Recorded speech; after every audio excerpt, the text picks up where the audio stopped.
Okay, so I don't really know what I'm doing, but I figured the best way to start is an introduction. My name's Ethan.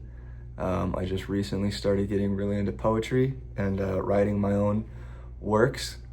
And stemming from that, I have started to read a lot more books about poetry. I just got this one from my dad, The Road Not Taken, and a bunch of other works by Robert Frost. It's not all of his, but it has a good amount, as you can see. And don't mind all the dog ears. I know you're technically not supposed to do that, but whatever. I own the book, you know. But I dog-eared the ones I'm really liking as I read it. As you can see, I still have more to read, but I also have skipped a good amount of the longer ones as I'm reading and trying to digest the smaller ones as I go. It's hard to read the longer ones, honestly, and I know that might just be right now because I don't know much about it, but digesting all of that is pretty hard with a bunch of text because you kind of just start to skim it instead of really ingest the information and the subtleties that come along with it. So I figured I might as well just share a couple of my favorites with you guys and talk about them. So the first one I have is Revelation by Robert Frost. Go ahead and read it for you as well. We make ourselves a place apart, behind light words that tease and flout. But oh, that agitated heart, till someone find us really out. 'Tis pity if the case require, or so we say, that in the end we speak the literal to inspire the understanding of a friend. But so with all, from babes that play at hide and seek to God afar, so all who hide too well away must speak and tell us where they are.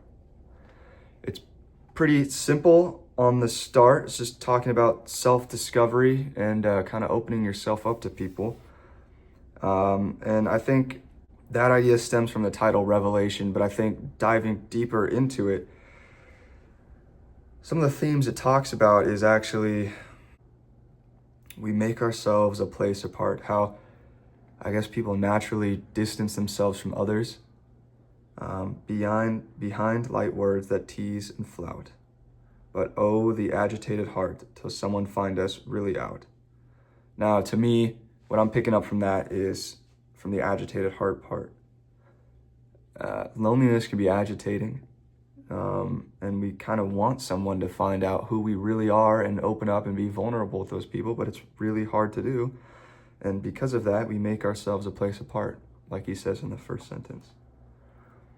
'Tis pity if the case require, or so we say, that in the end we speak the literal to inspire the understanding of a friend. I'm assuming that's talking about if we need someone to reach out to us, sometimes pity is the only way that they can.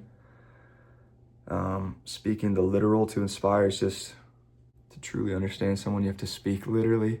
Again, it sounds simple, but when you're reading it all with the older English and all that, it's kind of harder, but I think there are hidden themes under there I'm not picking up.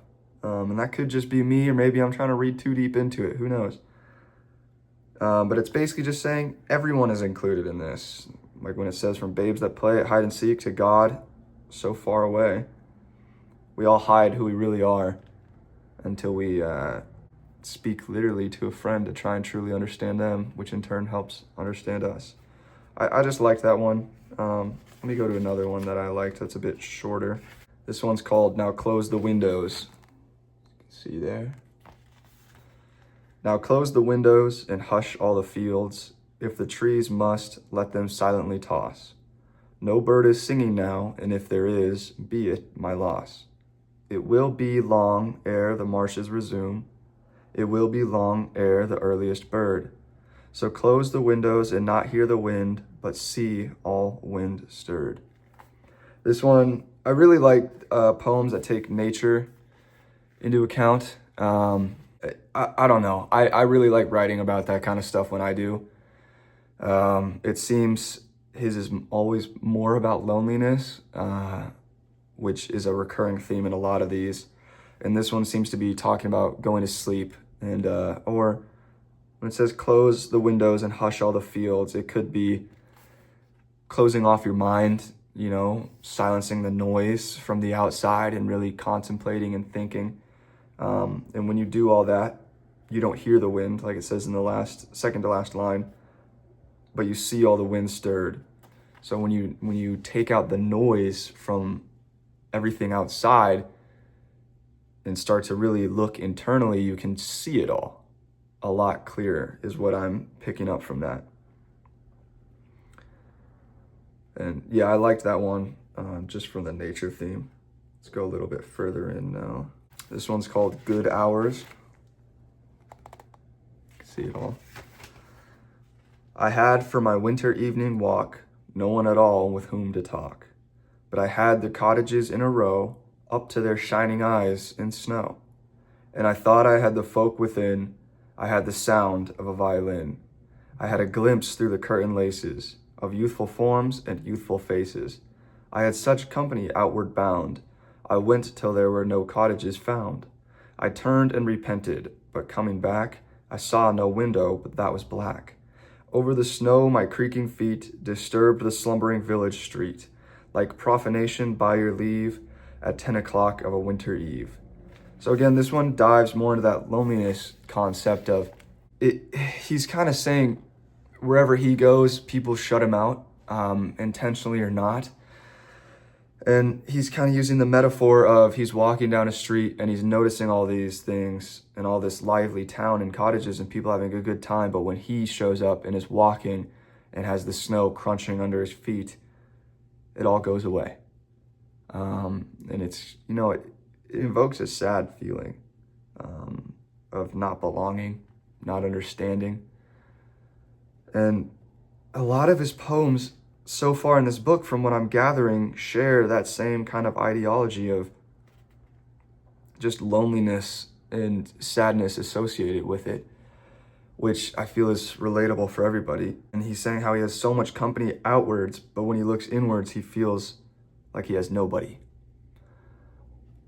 which is why it mentions outward bound. And he kept walking till there were no cottages or houses anymore, which means he stopped seeing the outwardness and started looking inside, and that's when he really noticed the loneliness that he was feeling from that. And then wouldn't be a Robert Frost book without The Road Not Taken. So that's the last one we're going to talk about. Two roads diverged in a yellow wood, and sorry I could not travel both, and be one traveler long I stood, and looked down one as far as I could, to where it bent in the undergrowth, then took the other as just as fair, and having perhaps the better claim, because it was grassy and wanted wear.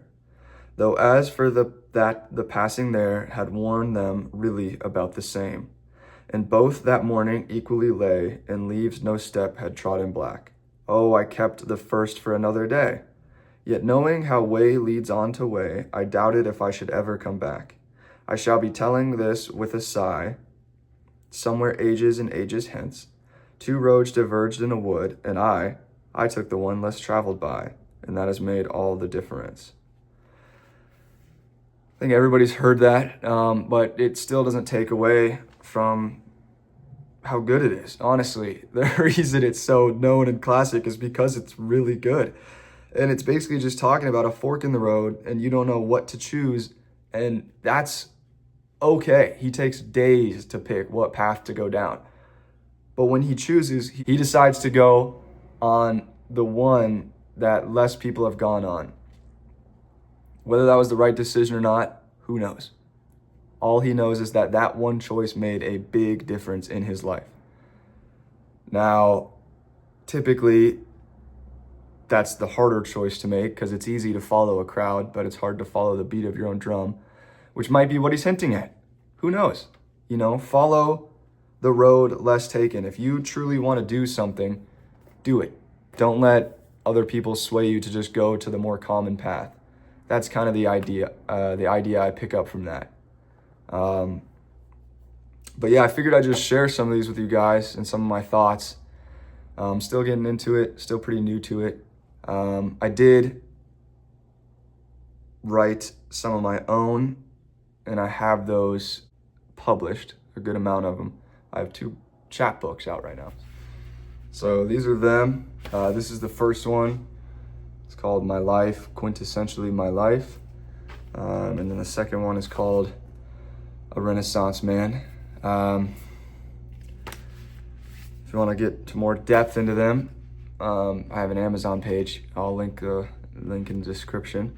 You guys can go check them out there. I'll kind of just briefly explain them a little bit while I'm here. I'll just read the back. It says, constantly thinking about moral conflicts, life, death, and the meaning behind all of it has led me to create this chapbook. Dispersed among those thoughts are some simpler poems that share my enjoyments and my surroundings, including some metaphorical ideologies behind them as well.